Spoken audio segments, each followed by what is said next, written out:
Un saludo nuevamente para cada uno de ustedes en este hermoso día del Señor. Que Dios le bendiga a cada uno de los presentes. Esperamos de que en esta hora todos juntos podamos gozarnos de las ricas y maravillosas bendiciones que Dios está dispuesto a derramar sobre su pueblo en este hermoso día del Señor. Queremos darle una bienvenida a cada uno de ustedes aquí presentes y también para las personas que nos están viendo a través de este video. Que el Señor les bendiga. Esperamos de que el estudio de esta hora sea de gran bendición para cada uno de las personas aquí presentes. En esta hora vamos a entrar de lleno al estudio de nuestras respectivas lecciones. Espero que cada uno de ustedes la haya estudiado, la haya repasado durante el transcurso de la semana. Y ustedes saben de que esta serie que ya hemos comenzado nueva, lleva como título, aparece allí en sus pantallas, el mensaje del tercer ángel y el libro de Apocalipsis. Así que vamos a entrar a unos estudios muy interesantes en las próximas semanas, si el Dios nos da la vida, por supuesto. Espero de que cada uno de ustedes aquí presente, si desea anotar todo lo que nosotros vayamos a presentar allí en la pantalla, aparte que está en sus lecciones, tal vez pueda aparecer una declaración o algún otro versículo adicional que usted desee apuntar, pues lo puede hacer en este momento. Tenga papel y lápiz a la mano para que así lo haga y así lo pueda estudiar detenidamente en la comodidad de su hogar. Bien, el título de la lección de esta hora, ¿cuál es? ¿Cuál es? El arca de su pacto.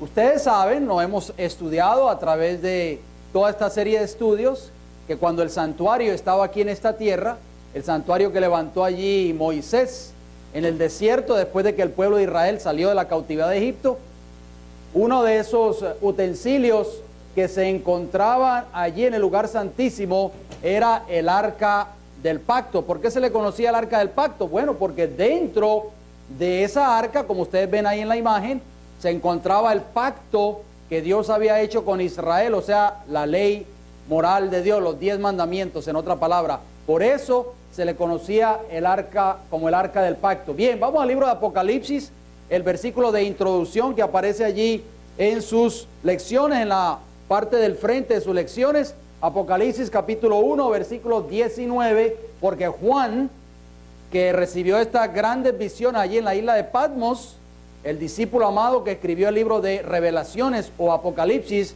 tuvo el privilegio de ver esa visión allí. Y vamos a leer Apocalipsis capítulo 11, versículo 19. Y el templo de Dios fue abierto, ¿dónde?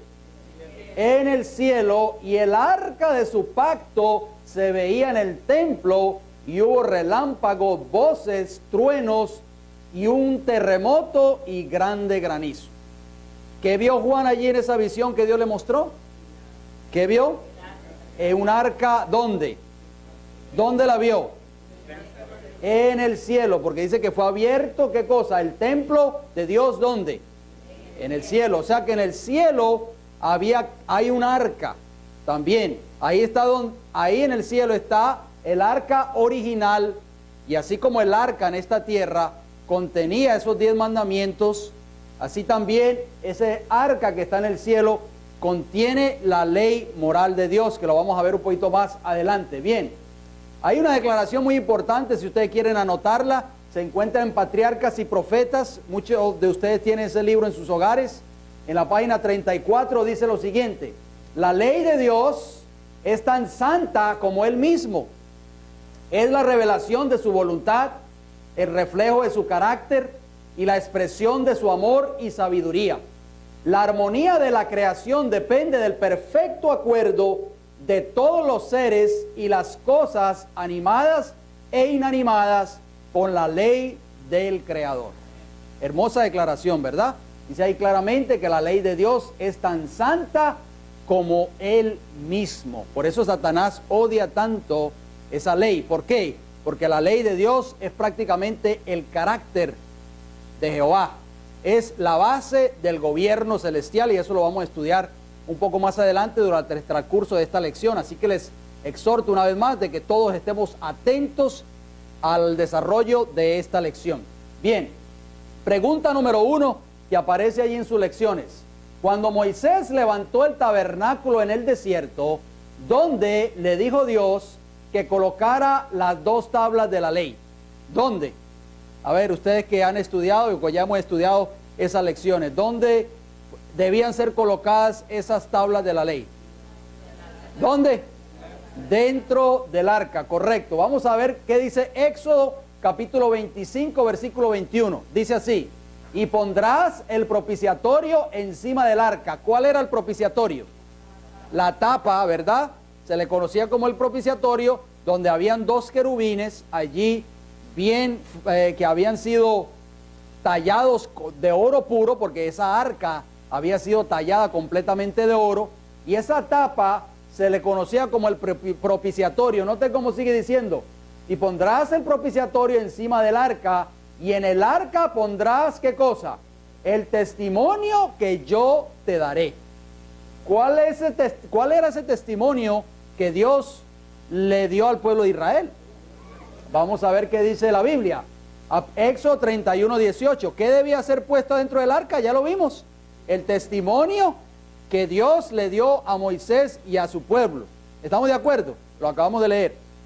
Bien, Éxodo 31, 18, ¿qué nos dice? Y dio a Moisés, cuando acabó de hablar con él en el monte Sinaí, ¿cuántas tablas? 2 tablas de ¿qué? Del testimonio, tablas de piedra escritas ¿con qué? Con el dedo de Dios. Lo único que Dios escribió que aparece en la Biblia fueron ¿qué? Los 10 mandamientos, su ley. ¿Y fue escrita ¿dónde? En tablas de ¿qué? De piedra, como dice allí, escritas con el dedo de Dios. Deuteronomio 10, versículo 1 y 2 dice: en aquel tiempo Jehová me dijo, lábrate 2 tablas de piedra como las primeras, y sube a mí al monte y hazte un arca de madera, y escribiré en aquellas tablas las palabras que estaban en las primeras tablas que quebraste, y las pondrás ¿dónde? En el arca. O sea que dentro del arca estaba ¿qué cosa? La ley moral de Dios. Por eso se le conocía el arca del pacto, el arca del testimonio. Como Juan la ve, dice que en el cielo fue abierto y vio el arca del pacto, vio el arca del testimonio allí en el templo de Dios. Ahí podemos ver cuando el arca se encontraba aquí en el santuario. Dentro de esa arca habían 3 cosas. Ya lo hemos estudiado en temas anteriores, pero eso es un repaso. Estaba el maná, ¿verdad? Estaba la vara de Aarón que había florecido, una vara de almendro, y estaba ¿qué cosa? La ley moral de Dios, o sea, los 10 mandamientos. Maravilloso eso, porque la tapa del propiciatorio simbolizaba ¿qué cosa? El mismo trono de Dios. O sea que la base, fíjese bien, dentro del arca estaba ¿qué cosa? La ley moral de Dios, los 10 mandamientos. La base del gobierno de Dios, del trono de Dios, es ¿qué? Su ley, sus mandamientos. Vamos a verlo un poquito más adelante. Ahí podemos ver otra imagen de esa arca del pacto maravillosa, los querubines que miraban siempre en posición hacia abajo, en reverencia, ¿qué cosa? En reverencia a esa ley moral, a esos 10 mandamientos. Pregunta número 2 que aparece en sus lecciones: ¿por qué fue lanzado Satanás del cielo? Ustedes contestaron esa pregunta para aquellos que estudiaron su respectiva lección. ¿Por qué fue lanzado Satanás del cielo? La semana pasada nosotros hablamos acerca de qué estudio hablamos la semana pasada. A ver si ustedes recuerdan, tienen buena memoria. ¿Cuál era el título del tema de la semana pasada? ¿Nadie se acuerda ya? Guerra en el cielo, lo vieron en sus lecciones. Bien, pero está bien. Vamos a ver qué dice Apocalipsis capítulo 12, versículos 7 al 9. Después hubo una gran batalla, ¿dónde? ¿Dónde fue la batalla? En el cielo. Miguel y sus ángeles luchaban contra el dragón. ¿Quién es Miguel? Cristo Jesús. ¿Quién es el dragón? Satanás. Y luchaban el dragón y sus ángeles. Versículo 8 de Apocalipsis 12 dice: pero no prevalecieron, ni se halló ya lugar para ellos en el cielo. Ya no se halló para ellos lugar, ¿dónde? en el cielo. ¿Qué sucedió entonces? Versículo 9 lo dice, y fue lanzado fuera el gran dragón, la serpiente antigua, que se llama Diablo y Satanás, el cual engaña al mundo entero. Fue arrojado ¿a dónde? A la tierra, y sus ángeles fueron arrojados con él. ¿Por qué? La pregunta que acabamos de hacer es, ¿por qué fue lanzado Satanás del cielo? ¿Por qué? ¿Usted va a decir algo? Tiene que pasar al frente y usar el micrófono. Bien, ¿usted quiere decirlo ahora? Vamos a... No me vaya a responder la pregunta, porque yo la tengo ya ahí a continuación. Espero que no sea, ese no sea el comentario suyo. Ah, pues tiene que tomar el micrófono, hermano. Adelante. Feliz sábado, hermano.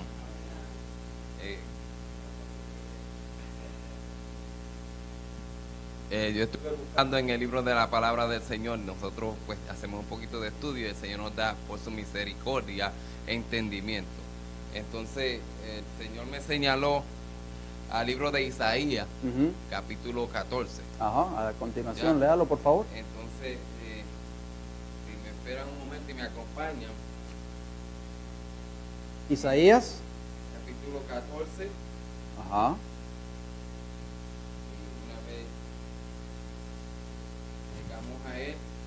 En el versículo 13 dice, tú que decías en tu corazón, subiré al cielo en lo alto, junto a las estrellas de Dios, levantaré mi trono, y en el monte del testimonio me sentaré a los lados del norte. Sobre las alturas de las nubes subiré y seré semejante al Altísimo. Mas tú derribado eres hasta el Seol, a los abismos del... los lados de la misma. Estamos hablando del enemigo, Satanás, queriendo ser igual que el Señor. Entonces la palabra dice que uno de las intenciones del enemigo era querer ser igual al Señor. Y entonces nosotros miramos que la introducción dice, y el templo de Dios fue abierto en el cielo, y el arca de su pacto se vio en el templo. Estamos hablando básicamente de la misma cosa. Cuando nosotros buscamos en la palabra de Dios qué es lo que se encuentra en el lugar norte, qué es lo que se encuentra en el lugar norte, ¿por qué Satanás quería estar? Pero estamos hablando antes de que se cumpliera la profecía de 1844, estaban en el lugar santo, y en el lugar santo en el norte se encuentra el pan de la propiciación. Y Satanás, nosotros sabemos que la profecía dice que cuando en 1844 se cumplió la profecía, el Señor pasó del lugar santo al lugar santísimo. Otra entidad entró a ese lugar santo. La puerta del lugar santísimo el Señor la cerró, porque solamente la puede abrir, la puede cerrar. Pero entonces otra entidad que se encontró en el lugar santo y se puso junto a esa mesa que representa la palabra, el pan de vida, ¿no? Entonces nosotros tenemos que el enemigo está utilizando la palabra para confundir a las almas con una doctrina falsa. Estamos claros en eso. La razón por la que Satanás fue echado del templo fue porque quería entrar en el lugar norte. El lugar norte representa el lugar de adoración, y hoy por hoy nosotros lo tenemos. Eso dice el libro de Isaías. Ok, gracias hermano. Vamos a continuar entonces. Sí, Satanás siempre ha querido recibir adoración, por eso también esa fue una de las razones también que provocó que fuese expulsado del cielo, pero especialmente el énfasis que le queremos dar en esta hora, el punto de los varios puntos que él citó, que se encuentran en Isaías 14, quería ser semejante al Altísimo, quería colocar su trono en las alturas al lado del trono de Dios. Obviamente todos esos fueron factores que provocaron de que Satanás fuera expulsado del cielo, pero el factor que quiero llegar hoy a través de esta lección, porque el énfasis de esta lección que estamos estudiando en esta hora es el arca del pacto, como aparece allí en sus lecciones. Bien, Satanás lanzado fuera del cielo, ya lo leímos en Apocalipsis capítulo 12, versículos del 7 al 9. Bien, Salmo 103, 20 y 21, ahí nos va a dar la razón, una de las razones principales por las cuales también Satanás fue lanzado del cielo. Salmo 103, este versículo es muy importante. es de mucha importancia que nosotros meditemos en él, por favor. Salmo 103, repito, versículos 20 y 21 nos dice: bendecid a Jehová vosotros, ¿quiénes? ¿Quiénes dice ahí? Sus ángeles, poderosos en fortaleza, que ejecutáis su palabra, óigalo bien, está en cursiva, palabra, obedeciendo a la voz de su precepto. Hay dos palabras claras allí en el versículo 20 del Salmo 103. Los ángeles de Jehová se deleitan en obedecer a la palabra de Dios y el precepto de Jehová. ¿Oyeron? Bien, versículo 21, ¿qué dice? Bendecid a Jehová, vosotros todos sus ejércitos, está hablando de los ángeles, ministros suyos, que hacéis, ¿qué cosa? Su voluntad. Tres cosas hay ahí en esos versículos que acabamos de citar del Salmo 103, versículos 20 y 21. Los ángeles de Jehová en el cielo, que son poderosos en fortaleza, ejecutan, número uno, la palabra de Dios. Número dos, obedecen su precepto. Y número tres, hacen la voluntad de Dios. Estamos entendiendo, ¿verdad? Por eso Satanás fue expulsado del cielo. Porque Satanás no se sometió a ninguna de esas tres cosas que aparecen allí en esos versículos. Satanás no quiso obedecer la palabra de Dios. Satanás no quiso obedecer el precepto de Jehová. Y Satanás no quiso hacer la voluntad de Dios. O sea, se rebeló en contra del gobierno de Dios. Por eso fue expulsado. Pero noten lo que vamos a leer a continuación. Yo busqué esas palabras. Obviamente el libro de los Salmos está en el Antiguo Testamento en hebreo. Y la palabra en hebreo para palabra, porque dice el versículo: bendecid a Jehová vosotros sus ángeles, poderosos en fortaleza, que ejecutáis, ¿qué cosa? Su palabra. Escuchen bien, presten mucha atención. La palabra en hebreo para palabra y precepto, que es la misma palabra en hebreo, es dabar. Y dabar significa palabra, decreto, ley, mandamiento, precepto, mandato, promesa, sentencia. De acuerdo a la concordancia Strong's, el número 1697 y la página 28. Entonces, ¿por qué Satanás fue expulsado del cielo? Una de esas razones principales. Porque no quiso obedecer, ¿qué cosa? La palabra o el precepto de Jehová, que los ángeles que se mantuvieron fieles se deleitan en obedecer. Y Satanás desobedeció, ¿qué cosa entonces? La ley de Dios. Satanás desde un principio, amigos y hermanos aquí presentes, ha estado en abierta rebelión en contra de la ley moral de Jehová. Satanás odia la ley de Dios, porque es la misma base de su gobierno, de su trono. Por eso es que Satanás fue expulsado del cielo.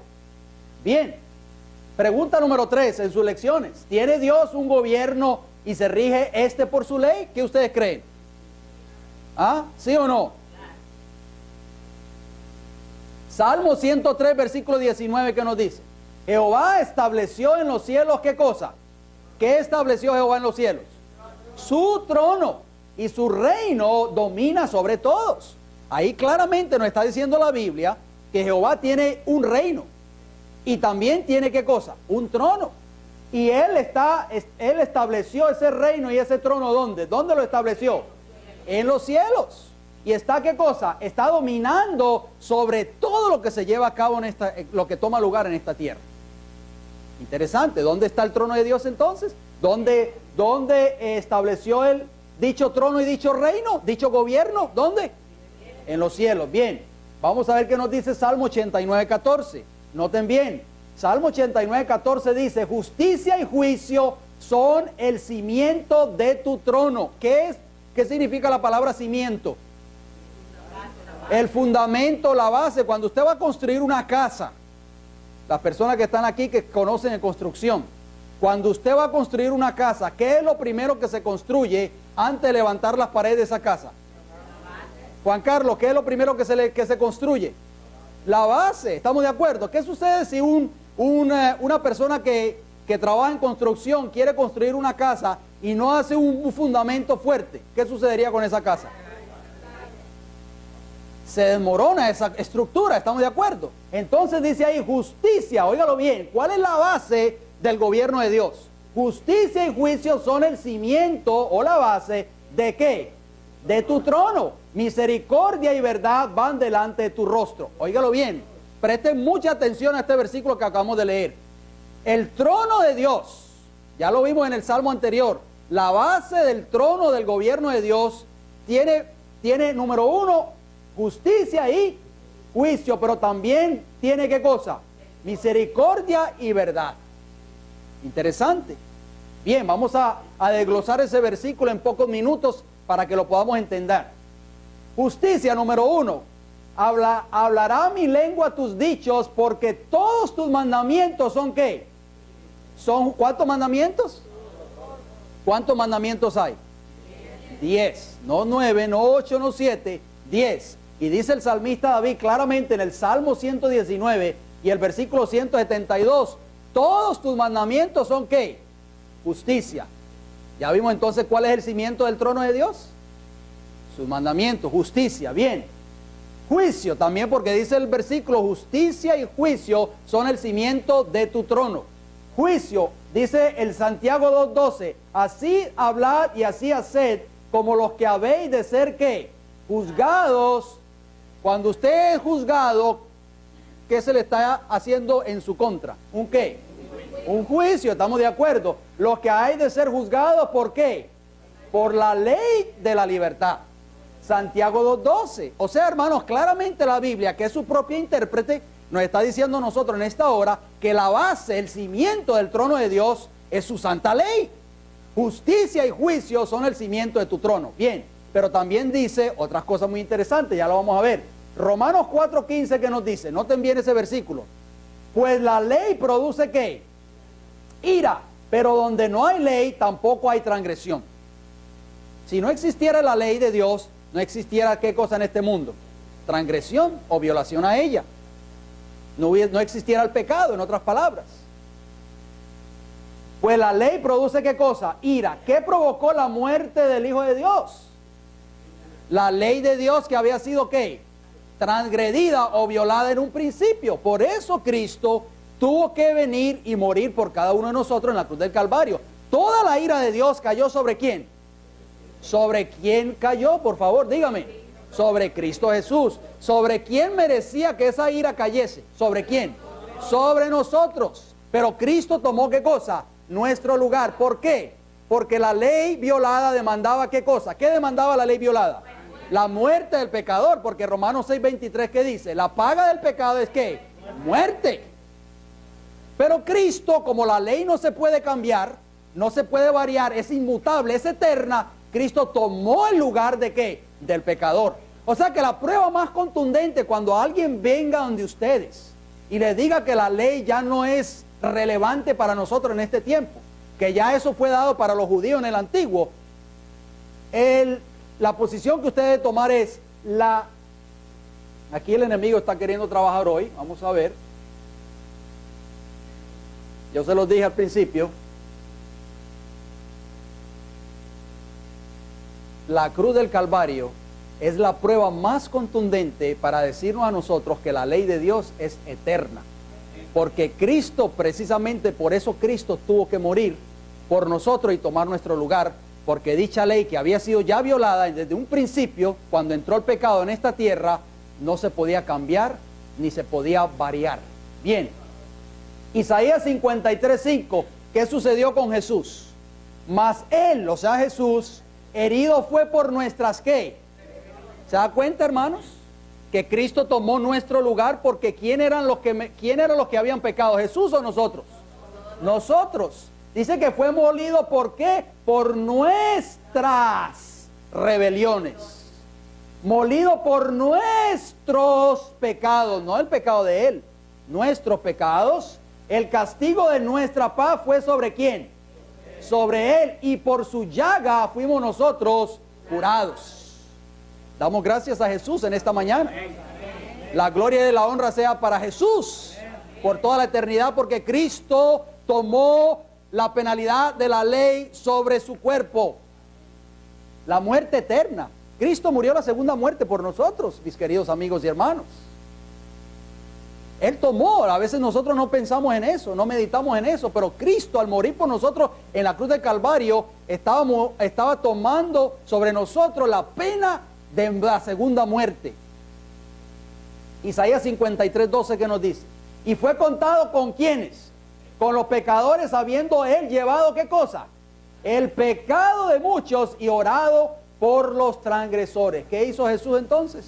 ¿Llevó qué? El pecado sobre él. La ira de la ley violada cayó precisamente sobre ¿quién? Sobre Jesús, porque la ley exigía la muerte del pecador. Misericordia, porque dice que la base del trono de Dios no solamente es justicia y juicio, sino que también es ¿qué? Misericordia. ¿Por qué misericordia? ¿Por qué? Porque Dios es un Dios misericordioso. ¿Se imagina que nosotros sirviéramos a un Dios que cada vez que nosotros cometiésemos un pecado, ¡pran!, Dios nos mataría instantáneamente? ¿Qué pasaría con nosotros? Cuando nosotros éramos pequeños, yo cuando era un niño, cuando me crié en mi hogar, en mis padres, siempre mis padres me decían cuando yo me portaba mal, si te portas mal, Dios te va a castigar.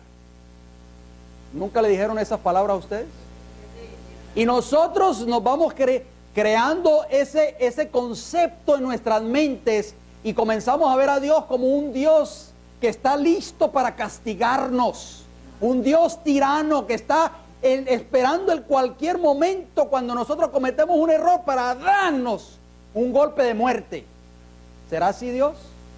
No, porque el Salmo dice que también es un Dios misericordioso. Noten lo que dice Efesios 2, 4, 5. Pero Dios, que es rico en misericordia Dios, ¿sí o no? Amén. Por su gran amor con que nos amó, aún estando nosotros muertos en pecados, nos dio vida juntamente ¿con quién? Con Cristo. Por gracia sois salvos. Efesios 2, 4 y 5. O sea, hermanos, que cuando nosotros violamos esa ley moral, ¿qué exige la ley violada? La muerte del pecador, ¿estamos de acuerdo? Pero no tenemos que perder la esperanza, porque en Cristo hay misericordia. Cuando nosotros violamos esa ley, podemos ir a donde nuestro gran sumo sacerdote, que es Cristo Jesús, para que tenga misericordia de nosotros y nos perdone nuestros pecados. Por eso dice el libro de Hebreos, que tenemos un gran sumo sacerdote que entró en el cielo para presentarse por cada uno de nosotros. Verdad, también habla de verdad el número 4, el punto número 4. Cercano estás tú, oh Jehová, y todos tus mandamientos son verdad. Qué maravilloso eso, todos los mandamientos de Jehová son verdad. San Juan 14:6, ¿quién es la verdad? Jesús le dijo, yo soy el camino y la verdad y la vida, nadie viene al Padre sino por mí. Cristo nos dice a nosotros en esta hora, has violado mi ley, has caído en pecado, yo pecador tengo misericordia de ti, si vienes a mí. Yo soy la verdad, yo soy el camino, la verdad y la vida. Yo te puedo dar vida nuevamente, te puedo perdonar tus pecados, te puedo limpiar, te puedo purificar. Eso es lo que Cristo nos está diciendo a nosotros en esta hora. Bien, ahí podemos ver Cristo en la cruz del Calvario. En vez de clavar la ley como muchos hoy quieren enseñar, Cristo confirmó ¿qué cosa? La ley moral de Dios por su muerte en la cruz del Calvario. Cristo confirmó la perpetuidad de dicha ley. Pregunta número 4. ¿Puede existir un gobierno sin ley? ¿Qué ustedes creen? ¿Qué sucedería si nosotros viviéramos en este país y no hubiesen leyes que nos gobiernan? ¿Qué ocurriría? Una guerra civil, ¿verdad? Bien, vamos a ver qué dice el libro de Romanos, capítulo 7, versículo 12. Dice, de manera que la ley a la verdad es ¿qué? Es buena, es mala, es santa y el mandamiento santo, justo y bueno. ¿Es la ley buena o es mala? Pero Satanás, ¿qué le dice al mundo hoy? Que la ley es mala. Pero la Biblia dice todo lo contrario. La ley es santa, justa y buena. Así que un gobierno no puede existir si no existiesen leyes. El conflicto de los siglos, páginas 641 y 642, noten lo que dice esa declaración. Toda nación tiene sus leyes que exigen respeto y obediencia. Ningún gobierno podría subsistir sin ellas. Y es posible imaginarse que el Creador del cielo y de la tierra no tenga ley alguna para gobernar los seres a los cuales creó. ¿Qué ustedes creen? ¿Puede existir un gobierno sin leyes? La doctrina de que los hombres no están obligados a obedecer los mandamientos de Dios ha debilitado ya el sentimiento de la responsabilidad moral y ha abierto anchas las compuertas para que la iniquidad aniegue el mundo. ¿Por qué hay tanta iniquidad hoy en el mundo entonces? ¿Por qué ustedes creen que hay tanta iniquidad y tanto pecado? ¿Por qué? Porque el mundo está diciendo de que ya no están obligados a obedecer los mandamientos de Dios. Eso es lo que se enseña en las iglesias del cristianismo moderno hoy. Y por eso hay tanta iniquidad, por eso abunda tanta iniquidad. Y nosotros nos quedamos sorprendidos, pero no era así cuando yo era niño. No era así cuando yo hablo con mi mamá o con mi abuelita y les pregunto cómo era la sociedad cuando ellos eran pequeños y me dicen todo lo contrario a lo que es ahora. ¿Estamos de acuerdo? ¿Qué sucede? Porque el aumento de la iniquidad ha provocado de que las personas hoy enseñen o crean de que la ley de Dios ya no tiene relevancia para este tiempo en que vivimos, o la obediencia a ella. Sigue diciendo esa declaración: la licencia, la disipación y la corrupción nos invaden como ola abrumadora. Satanás está trabajando en el seno de la familia. ¿Dónde está trabajando Satanás? Eso lo estudiamos la semana pasada, ¿recuerdan? Su bandera flota hasta en los hogares de los que profesan ser cristianos. En ellos se ven la envidia, las sospechas, la hipocresía, la frialdad, la rivalidad, las disputas, las traiciones y el desenfreno de los apetitos. Todas esas cosas que suceden en muchos de los hogares de la sociedad moderna hoy, dice esta declaración de que ahí Satanás ha clavado ¿qué cosa? Su bandera. Bien, pregunta siguiente, o vamos a meditar en ella. ¿Cómo está la sociedad moderna como producto de la transgresión de la ley de Dios? ¿Cómo está la sociedad moderna hoy? ¿Qué ustedes creen? Violencia. ¿Hay violencia hoy en el mundo? ¿Qué ustedes creen? La violencia está a la orden del día. Estamos saturados de noticias. Todos los días, cuando encendemos tal vez la televisión, ¿qué es lo que escuchamos? Violencia en diferentes partes del mundo. México está a la cabeza de los titulares tanto de los periódicos como de los programas de noticias en la televisión. El aumento de la violencia. Bien, ahí está. Un pare a la violencia. Pero eso no va a suceder, obviamente. Porque ya lo estamos viendo, que a medida que se aumenta la iniquidad y las personas desobedecen más la ley de Dios cada día, va a aumentar ¿qué cosa entonces? La violencia. O sea, ¿ustedes creen que va a mejorar la sociedad en que vivimos? ¿Qué ustedes creen? ¿Sí o no? No.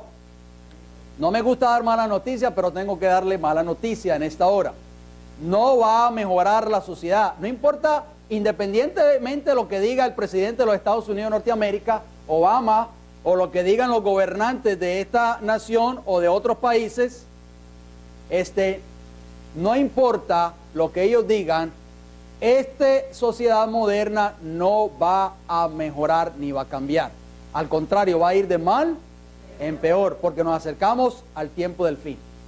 Bien, hay violencia no solamente allá afuera en las calles, sino también ¿dónde? En los hogares, violencia doméstica. Está a la orden del día hoy. Asesinatos. Lo vemos a diario, ¿verdad? Ya estamos tan acostumbrados a ellos, al verlo en los periódicos, al verlo en la televisión, que ya para nosotros es prácticamente el almuerzo de cada día. ¿Ustedes ven ahí ese mapa? Eso es un mapa que lanzó la agencia del gobierno que lleva como título el FBI. Por sus siglas en inglés, el Bureau Federal de Investigaciones, el FBI. El FBI sacó un mapa y ese mapa lleva como título autopista ¿de qué? De la muerte. Ustedes ven ese mapa ahí que casi todo el territorio de Norteamérica, de todas las autopistas más principales de este país, ustedes ven ahí el mapa de la Florida donde nosotros residimos ahora en este momento. Mire, todos esos puntitos rojos que ustedes ven ahí son las autopistas de la muerte. Y ustedes dirán, oh, muchos accidentes tal vez. No, no es por causa de accidentes automovilísticos, sino por personas que han sido encontradas muertas en esas autopistas, cadáveres. Y la gran mayoría han sido mujeres.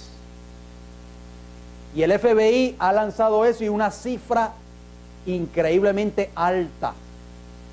El aumento de la violencia, de la muerte y de los asesinatos en casi todo el territorio de Norteamérica. Ustedes lo pueden ver ahí. Robos. ¿Hay robos hoy?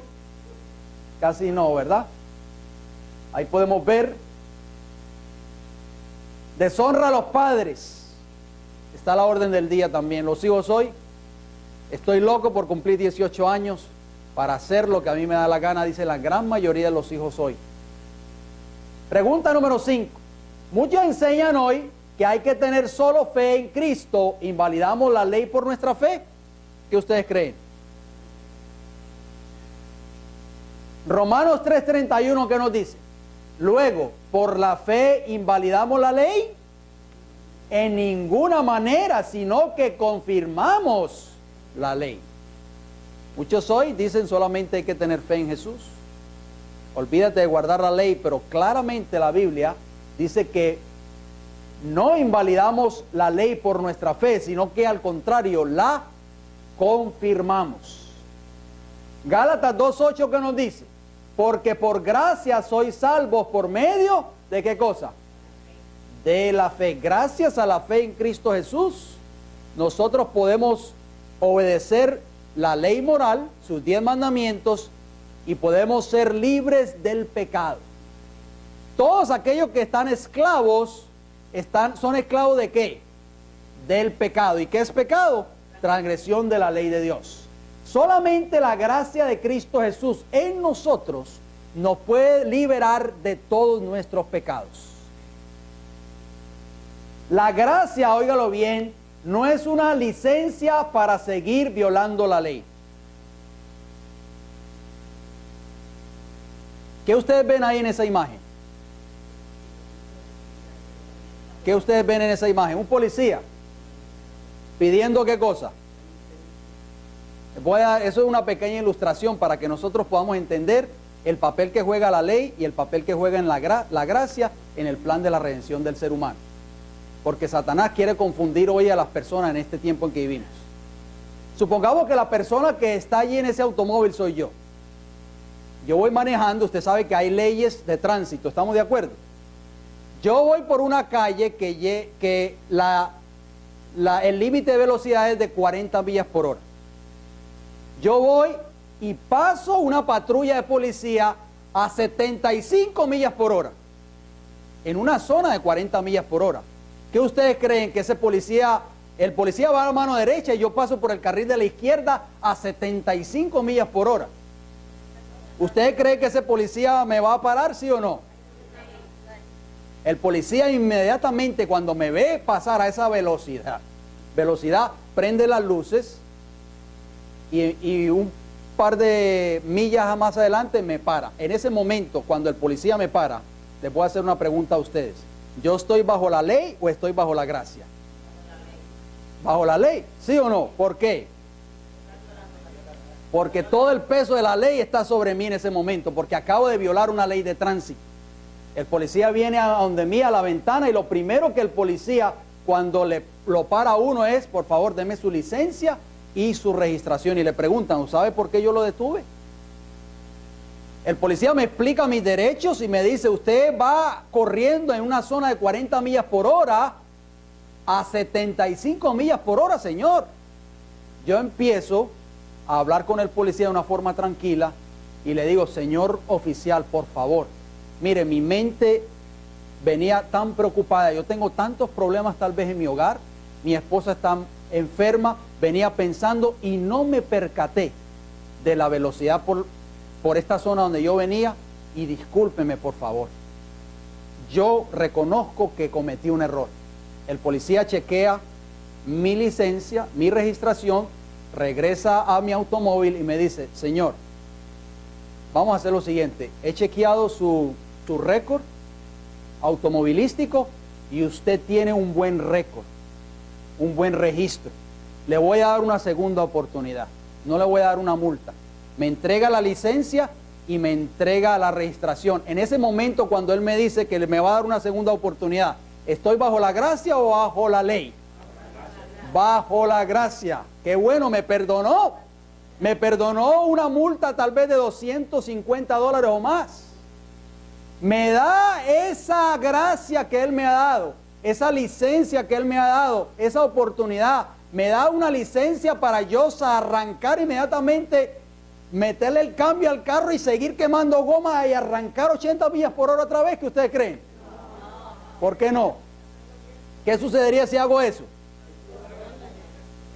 Me va a volver a parar otra vez. O sea, lo que yo quiero decir con esto es que la gracia no es licencia para yo seguir violando la ley. ¿Estamos de acuerdo? Pregunta número 6. ¿Desde cuándo existe la enemistad de Satanás contra la ley de Dios? ¿Desde cuándo? En esta tierra, ¿desde cuándo? Génesis 3:15 dice, y pondré enemistad entre ti y la mujer, y entre tu simiente y la simiente suya. Son palabras que Dios le está diciendo ¿a quién? A Satanás. Esta te herirá en la cabeza y tú le herirás en el calcañar. La enemistad, la gran controversia comenzó en el cielo, pero vino a tomar lugar o a desarrollarse también en esta tierra. Y del principio, desde el jardín del Edén, ha comenzado una gran controversia, ha comenzado una enemistad entre la mujer, que es la iglesia, y entre la simiente de la mujer, que es la descendencia, la iglesia, el pueblo de Dios, y entre Cristo y Satanás. O sea, hermanos, que hay una guerra, estamos envueltos en una guerra. Esa guerra es entre la ley moral de Dios, el gobierno de Dios, y entre Satanás, y entre la descendencia de Satanás y la simiente, la mujer, que somos nosotros, el pueblo de Dios en esta tierra. Romanos capítulo 8, versículos 6 y 7, que nos dice, porque el ocuparse de la carne es muerte, pero el ocuparse del espíritu es vida y paz. Por cuanto los designios de la carne son enemistad contra Dios, porque no se sujetan a la ley de Dios, ni tampoco pueden. Hay una enemistad entre el pecado y la obediencia a la ley de Dios. Entre los deseos de la carne, que es pecado, y entre ¿qué cosa? Y entre la ley de Dios. No se pueden sujetar. Por eso el diablo ha querido enseñar hoy en este tiempo a las personas de que la ley no puede ser obedecida por nadie. Pregunta número 7. ¿Qué hace la ley de Dios por el pecador? ¿Qué hace? Vamos a ver qué nos dice la Biblia. Romanos 7:7, ¿qué nos dice? ¿Qué diremos pues? ¿La ley es pecado? ¿Qué ustedes creen? ¿Es pecado, sí o no? En ninguna manera.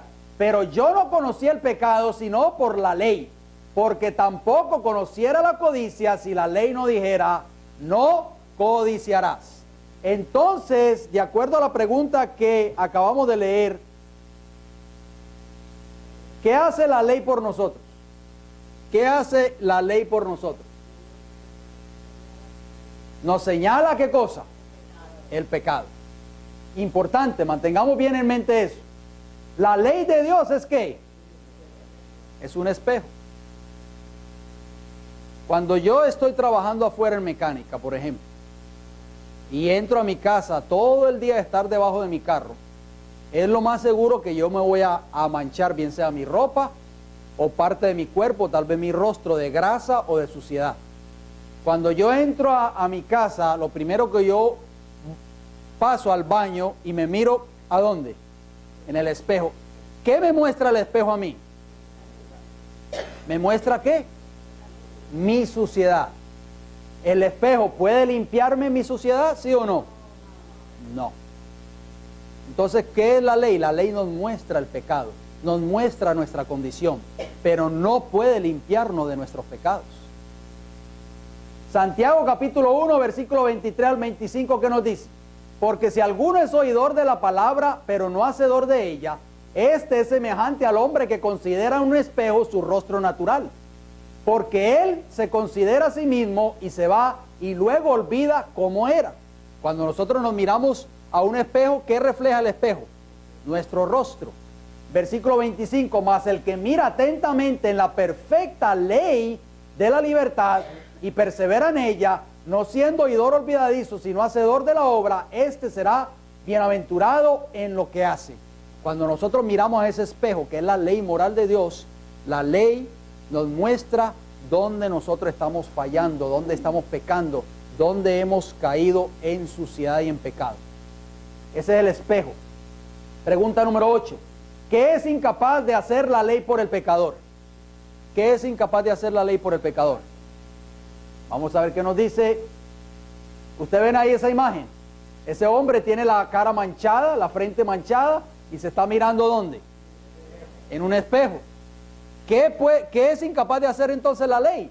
Versículo 20 de Romanos 3 nos dice, ya que por las obras de la ley ningún ser humano será ¿qué? Justificado delante de él, porque por medio de la ley es el conocimiento del pecado. ¿La ley nos justifica, sí o no? No. La ley solamente nos muestra el pecado. Ustedes ven a ese hombre que tiene ahí el espejo con la cara sucia. Si coge el espejo y se lo empieza a restregar en la cara, ¿el espejo le va a limpiar el rostro, sí o no? No. ¿Qué es lo que necesita para que ese hombre pueda limpiarse su rostro? ¿Agua y qué? Y jabón. ¿Cuál es la definición que da la Biblia para pecado? Primera de Juan 3:4, ¿qué nos dice? Todo aquel que comete pecado transgrede ¿qué cosa? También la ley, pues el pecado es ¿qué? Transgresión de la ley. Interesante. Pregunta número 10. ¿Significa entonces que el estar bajo la gracia de Cristo ya no necesitamos guardar la ley de Dios? ¿Qué ustedes creen? Vamos a ver qué nos dice la Biblia. Romanos 6, 13 y 14. Ni tampoco presentéis vuestros miembros al pecado como instrumentos de iniquidad. En la Biblia nos está diciendo que no presentemos nuestros miembros, nuestros cuerpos, nuestra vida, ¿a qué cosa?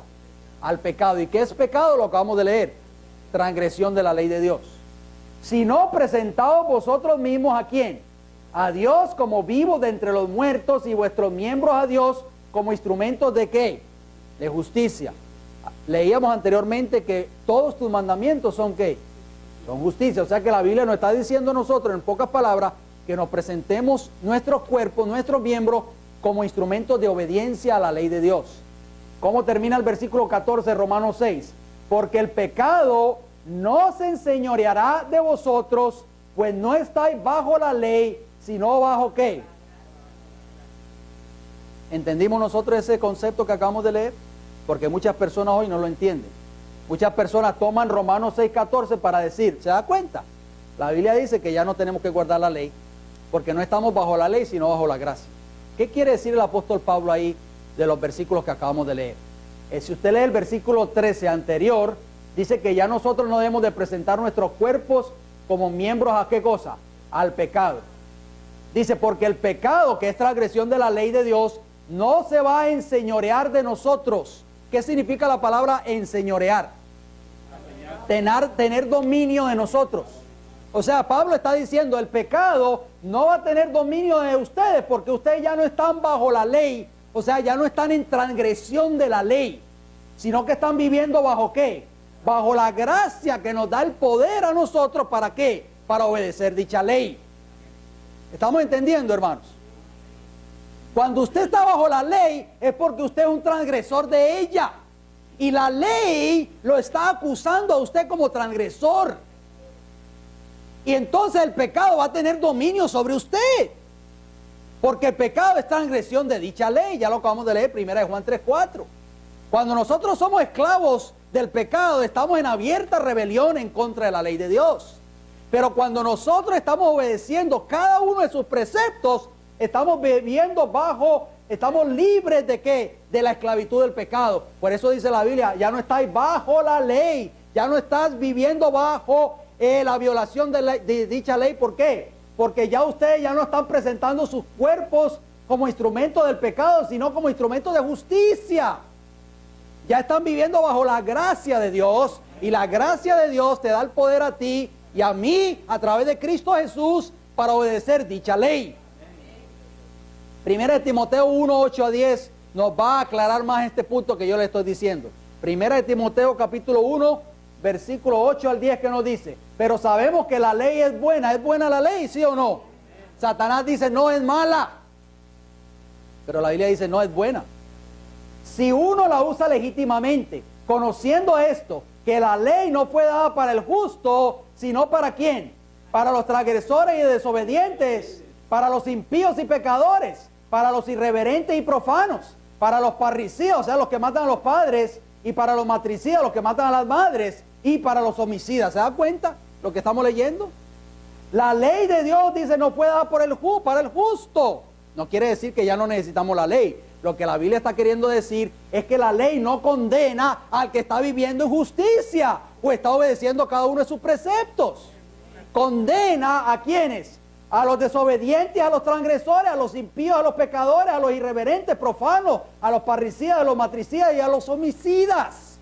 Por eso decía Pablo en Romanos, ya no estáis bajo la ley, sino bajo la gracia, porque ustedes ya han nacido de nuevo, ustedes ya son fieles, obedientes a la ley de Dios, que es santa, justa y buena. ¿Y cómo termina el versículo 10? Para los fornicarios, para los sodomitas, para los secuestradores, para los mentirosos y perjuros, y para cuanto se oponga a la sana doctrina. La ley condena a cada una de esas personas que aparece allí en esa lista. Esas personas están viviendo todavía bajo la ley, porque la ley los está condenando porque son transgresores a ella. Bien, pregunta número 11. ¿Qué hace la gracia de Cristo por el pecador? ¿Qué hace? Vamos a ver qué nos dice la Biblia. Hechos 13:38, ¿qué nos dice? Sabed pues esto, varones hermanos, que por medio de Él, o sea, por medio de Cristo, se nos anuncia, ¿qué cosa? Perdón de pecados. La gracia de Cristo, cuando nosotros somos declarados culpables o violadores de dicha ley, la gracia de Cristo nos, ¿qué?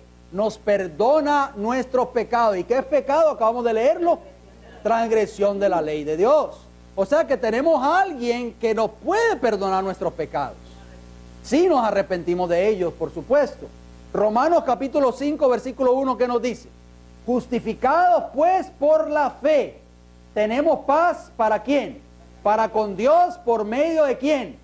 De nuestro Señor Jesucristo. ¿Qué significa la palabra justificados? Declarado justo. ¿Tenemos derecho a ser declarados justos nosotros, sí o no? No, no tenemos derecho porque somos viles pecadores. Pero gracias a la misericordia de Dios, gracias a su justicia, a través de en Cristo Jesús, que es nuestro Redentor, nosotros somos declarados justos. Qué amor maravilloso de Jesús por nosotros, hermanos. Ese es el plan de la redención, declararlo a nosotros justos sin ser dignos de ello. Porque somos violadores de esa ley. Pero cuando venimos a Jesús y caemos de rodillas y le pedimos perdón, la justicia de Cristo es puesta sobre nosotros. El manto de justicia de Cristo es colocado sobre nosotros y somos perdonados de nuestros pecados, de la violación a dicha ley. Y somos declarados como justos y ya tenemos ¿qué cosa? Paz para con Dios. Bien. ¿Por qué a la ley la Biblia la llama la ley de la libertad? ¿Por qué? Como leíamos en Santiago. ¿Por qué? Santiago 2:12, ¿qué dice? Así hablad y así haced como los que habéis de ser juzgados por la ley. ¿De qué cosa? ¿Por qué se le llama la Biblia la ley de Dios, la ley de la libertad? ¿Cómo presenta Satanás a la ley moral de Dios hoy? ¿Como un qué? Como un yugo, como una carga. Pero la Biblia dice que es la ley de la libertad. Salmo 119, versículos 44 y 45, palabras del salmista David. ¿Quién mejor que un violador de dicha ley, que fue el rey David, que cometió adulterio y asesinato, ¿Quién mejor que él para decir las palabras que vamos a leer a continuación? Salmo 119, una vez más cito, versículos 44 y 45, noten lo que dice. Guardaré tu ley siempre, para siempre y eternamente. ¿Por qué? Y andaré, ¿qué cosa? En libertad. ¿Por qué? Porque busqué tus mandamientos. Oh, maravilloso. Cuando nosotros estamos guardando la ley moral de Dios, cuando estamos guardando, obedeciendo cada uno de sus preceptos, ¿estamos en libertad o estamos en esclavitud? En libertad. Por eso dice el Romanos, no estamos ya bajo la ley, sino bajo la gracia. Estamos viviendo una vida de victoria en Cristo Jesús. El salmista David pudo dar testimonio personalmente. Reconoció y dijo, Señor Jehová, te doy gracias, porque ahora me doy cuenta que ahora sí estoy viviendo en libertad. Porque antes estaba en esclavitud, antes fui esclavo del pecado, cometí dos pecados horribles ante tus ojos, el adulterio y el asesinato. Mandé a matar a este hombre inocente y me acosté con su esposa. Pero ahora que conozco tu ley, Señor Jehová, ahora que estoy obedeciendo tus preceptos, ahora que he recibido tu perdón y tu justicia, ahora sí puedo dar testimonio libremente y puedo decir, ahora sí estoy andando en libertad, dijo David. Pregunta número 12. ¿Cómo se relaciona con la ley de Dios un pecador salvado por la gracia? ¿Están conmigo, verdad? No se me distraigan, por favor. Primera de Juan 5:3, ¿qué nos dice? Pues este es el amor de Dios, a Dios, que guardemos, ¿qué cosa? ¿Cuántos mandamientos? Sus mandamientos, y sus mandamientos no son, ¿qué? Gravosos. ¿Qué dice la Biblia?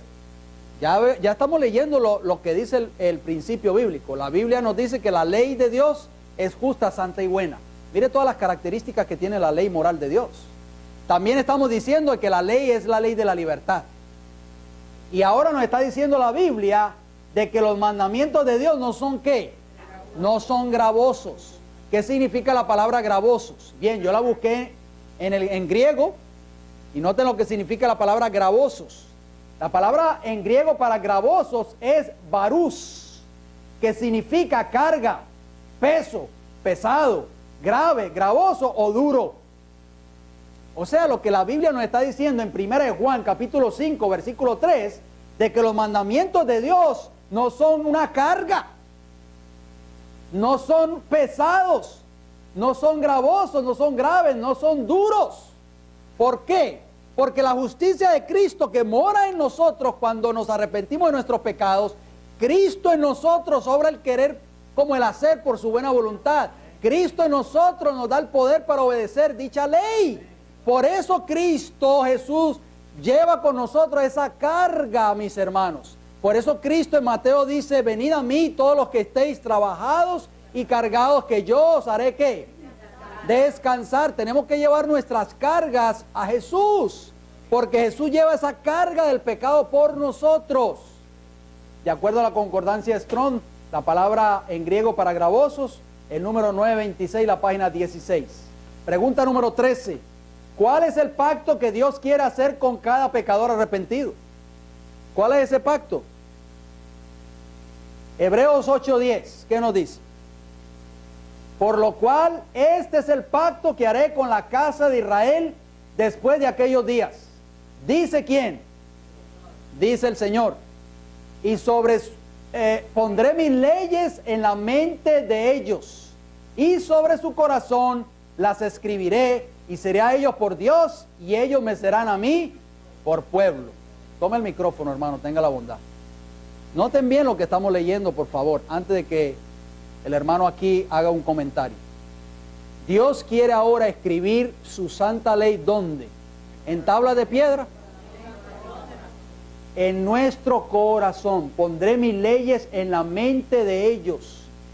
¿O qué sucedería? ¿Qué diferente fuera esta sociedad en la cual nosotros vivimos si cada ser humano, cada ciudadano de este país de Norteamérica guardara o llevara en su mente la ley moral de Dios? ¿Qué no habría en este mundo? Se acabarían los robos, se acabarían los asesinatos, se acabarían los adulterios, se acabaría todo lo que nosotros vemos todos los días, la violencia, en fin, todo eso se acabaría. ¿Por qué nosotros tenemos que ser, cuando salimos a la calle, tenemos que andar siempre con cuidado? ¿Por qué le ponemos alarma a nuestros automóviles? ¿Por qué tenemos alarma en nuestros hogares? ¿Por qué nos aseguramos de que antes de irnos a dormir, todas nuestras ventanas, nuestras puertas, nuestros cerrojos estén seguros y cerrados? ¿Por qué? Porque allá afuera está, ¿qué cosa? La violencia. Hay personas que no obedecen la ley de Dios, pero Dios quiere hacer un pacto con nosotros en esta hora. Quiere poner nuestra ley, su ley en nuestros corazones. Quiere poner su ley, escribir su ley en vuestro corazón. Y dice allí, y seré a ellos por Dios, y ellos me serán a mí por pueblo. Dios tiene un pueblo en esta tierra. Dios va a reconocer solamente a un pueblo cuando venga a esta tierra. No todo el que me dice Señor, Señor entrará en el reino de los cielos. Dios va a reconocer a un pueblo cuando Él venga a buscar a ese pueblo por segunda vez a esta tierra. Y ese pueblo es aquellos que estén obedeciendo sus mandamientos. Ese es el pueblo de Dios en esta tierra. Adelante, hermano, por favor. Feliz sábado, hermano. Acérquese el micrófono, por favor. Feliz sábado, hermano. Quiero leer de este libro, Alza tus ojos, Acérquese el micrófono, por favor. una cita que comienza con una pregunta diciendo, ¿hojas de higuera o el manto de Cristo? Y la respuesta, y Jehová Dios hizo al hombre y a su mujer túnicas de pieles y los vistió. Ok, dice así, el Señor Jesucristo ha preparado una cobertura, el manto de su propia justicia, que pondrá sobre cada alma arrepentida que lo reciba por la fe. Dijo Juan, he aquí el Cordero de Dios que quita el pecado del mundo. Juan 1:29. El pecado es transgresión de la ley. Cristo murió para que todos pudieran deshacerse del pecado. Un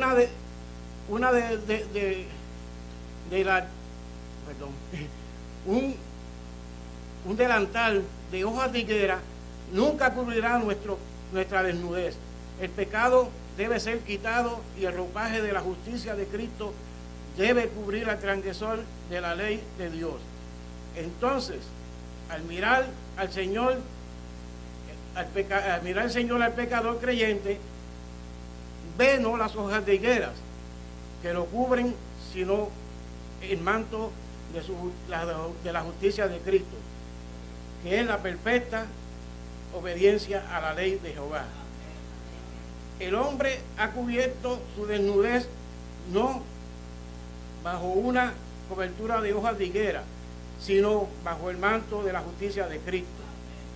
Cristo hizo un sacrificio para satisfacer la demanda de la justicia.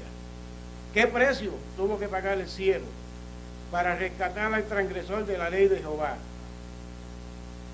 Pero esa santa ley no podía mantenerse a un precio menor. En vez de que la ley fuera abolida para alcanzar al pecador, debía de ser mantenida con toda la sagrada dignidad en su Hijo. Dios se dio a sí mismo para salvar de la ruina eterna a todos los que crean en Él.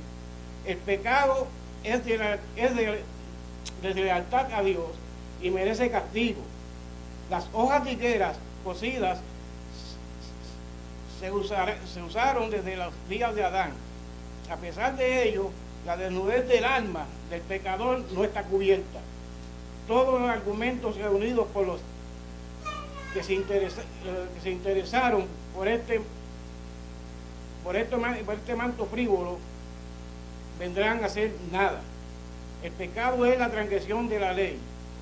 Cristo se manifestó en nuestro mundo para quitar la transgresión y el pecado y sustituir la cobertura de las hojas de higuera por el manto de su justicia. La ley de Dios queda vindicada por el sufrimiento y la muerte del unigénito Hijo de Dios infinito. Una sola transgresión de la ley de Dios, aún el detalle más pequeño, es pecado. Si no se ejecuta la penalidad sobre el pecado, ello representaría un crimen a la administración divina. Dios el juez, el vengador de la justicia, lo que constituye el fundamento de su trono. Él no puede eliminar su ley, no puede quitarle el más pequeño de sus detalles a fin de enfrentar y perdonar el pecado. La rectitud, la justicia y la excelencia moral de la ley deben ser mantenidas y vindicadas delante del universo celestial y de los muchos reinos que no cayeron. Página. Página 376. Gracias. Importante lectura, agradecemos. Pregunta número 14, estamos ya sobre el tiempo prácticamente. Ya vamos a terminar esta lección. ¿Entrará en el cielo alguien que esté violando la ley de Dios? ¿Qué ustedes creen? Bien, ahí podemos ver una imagen de la santa ciudad de Jerusalén que ha de descender del cielo, ataviada como una esposa para su marido. Dice Apocalipsis 21:27, ¿qué nos dice? No entrará en ella, o sea, en esa ciudad santa de Jerusalén, que ustedes la ven allí en el trasfondo de esa imagen, cosa inmunda o que hace abominación y mentira, sino solamente los que están inscritos en el libro de la vida del Cordero. Así que la Biblia es clara, ningún transgresor de dicha ley va a entrar al reino de los cielos. Eso es lo que quiere hacer creer Satanás al mundo hoy, de que aún violando dicha ley, vamos derechito para el cielo. Pero no es así, ya lo estamos leyendo. Otro texto más, Apocalipsis 21:8, que nos dice: pero los cobardes e incrédulos, los abominables y homicidas, los fornicarios y hechiceros, los idólatras y todos los mentirosos tendrán su parte, ¿dónde? En el cielo. En el lago que arde con fuego y azufre, que es, ¿qué cosa? La muerte segunda.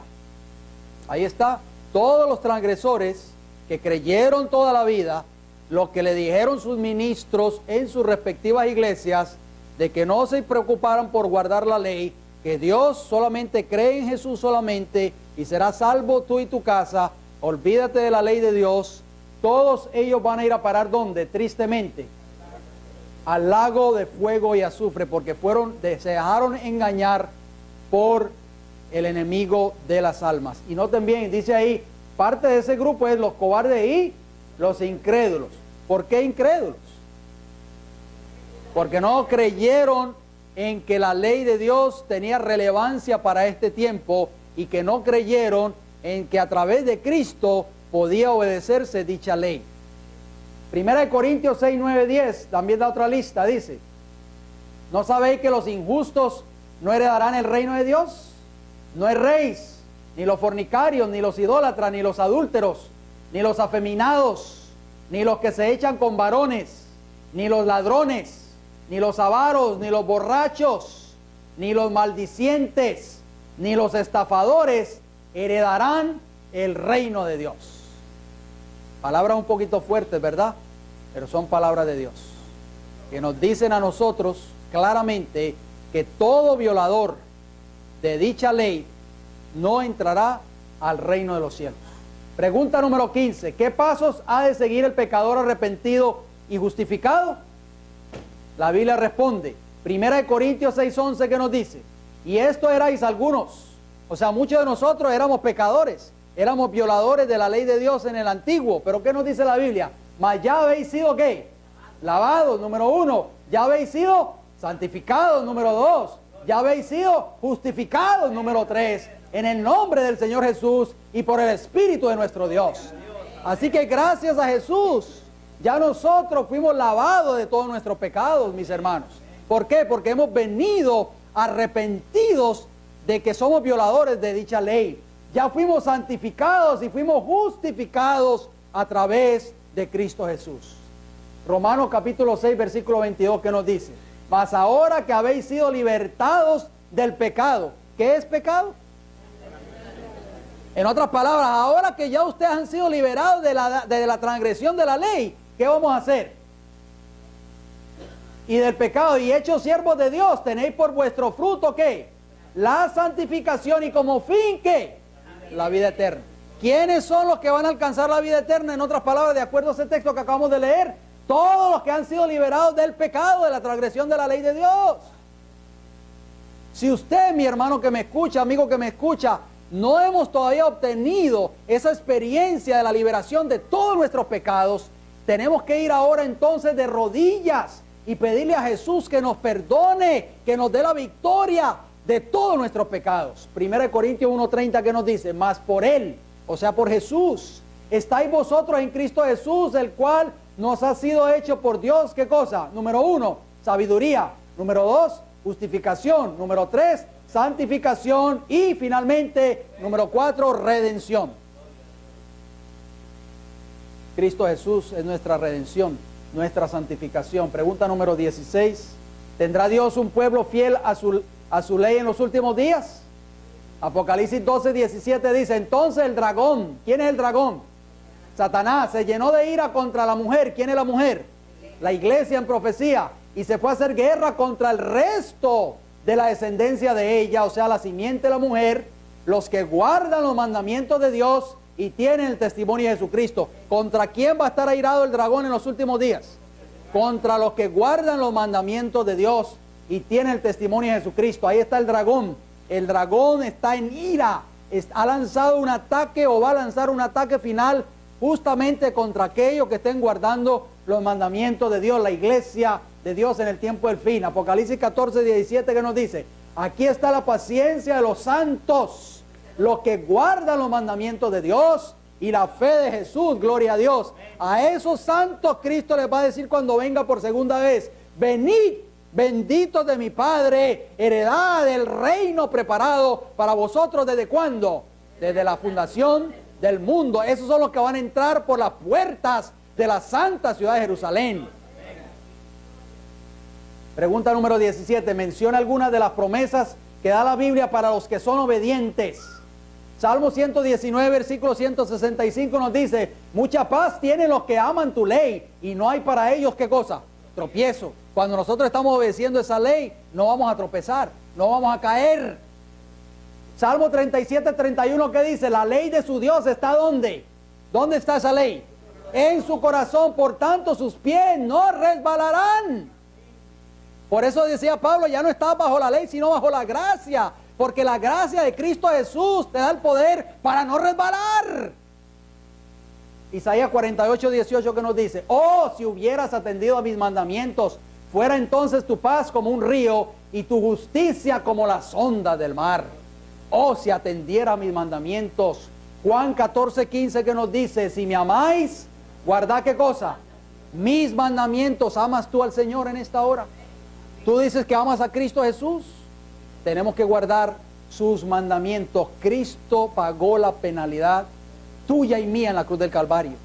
La ley exigía la muerte del pecador. Esa ley violada en el principio exigía que tú y yo muriésemos.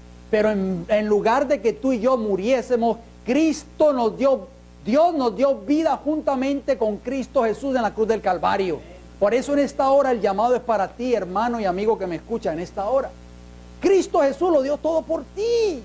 Cristo Jesús derramó su sangre preciosa en la cruz del Calvario por ti.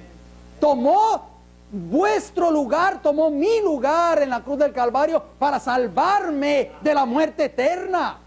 Por eso en esta hora tenemos que levantar nuestras manos y decir, gracias Jesús, porque me salvaste de una muerte segura. Me salvaste de la muerte eterna, Señor Jesús. Pagaste ese precio maravilloso en la cruz del Calvario por nosotros. Cristo Jesús te ama. Cristo Jesús quiere vuestra redención. Cristo Jesús quiere que volvamos a la obediencia a sus mandamientos. El llamado es para ti en esta hora, hermano que me escucha, pecador que me escuchas tal vez a través de este video. Cristo Jesús todavía está esperando por ti. Cristo Jesús ya pagó el precio. ¿Qué tenemos que hacer nosotros ahora? Cristo está esperando en la puerta de tu corazón que tú vayas a Él y le digas, Señor Jesús, aquí estoy yo, soy un pecador, estoy violando tu ley, estoy cometiendo violación a alguno de esos principios de dicha ley, quiero, Señor Jesús, que tomes posesión de mi vida. Entra a mi corazón, entra a mi vida, porque quiero obedecer tu palabra. ¿No deseas tú eso en esta hora? ¿Deseas que Cristo forme parte de tu vida en esta hora? ¿Puedes tú aceptarlo como tu Salvador personal? Pídele al Señor en esta hora: Señor Jesús, entra a mi corazón, entra por esa puerta y forma parte de mi vida. Quiero obedecer esa ley, quiero ser fiel a tus mandamientos, quiero vivir en libertad, quiero vivir en paz, porque estoy guardando tu ley. Vamos a ir de rodillas para tener una oración, hermanos.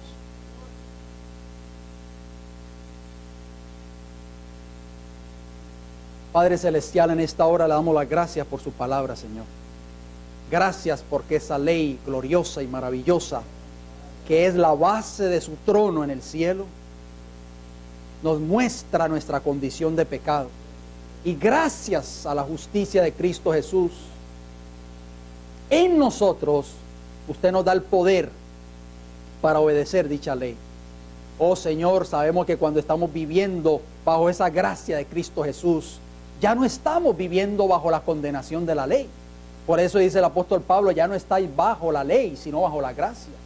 Ya esa gracia de Cristo Jesús en nosotros nos da el poder para obedecer esos preciosos y maravillosos preceptos. Señor Jesús, en esta hora, si hay alguno de nosotros en nuestro medio que estemos tal vez violando alguno de esos mandamientos, oh Padre Celestial, queremos que usted entre a mi corazón, a nuestros corazones, entra a nuestras vidas, Señor. Haz un cambio en nuestras vidas, Padre Celestial. Jesús, Hijo de David, como decía Bartimeo el ciego, ten misericordia de mí. Por favor, Señor Jesús, convierte mi vida, convierte mi alma, transforma mi vida pecaminosa, que sea una ofrenda agradable a ti de hoy en adelante, después de haber estudiado esta maravillosa lección. Permita que el Espíritu Santo obre en nuestros corazones ese deseo de obedecer tus mandamientos y ser fiel a tu palabra y a tus preceptos. Se lo pedimos y se lo agradecemos todo en el nombre de Jesús. Amén. Que Dios les bendiga a cada uno de ustedes en esta hora.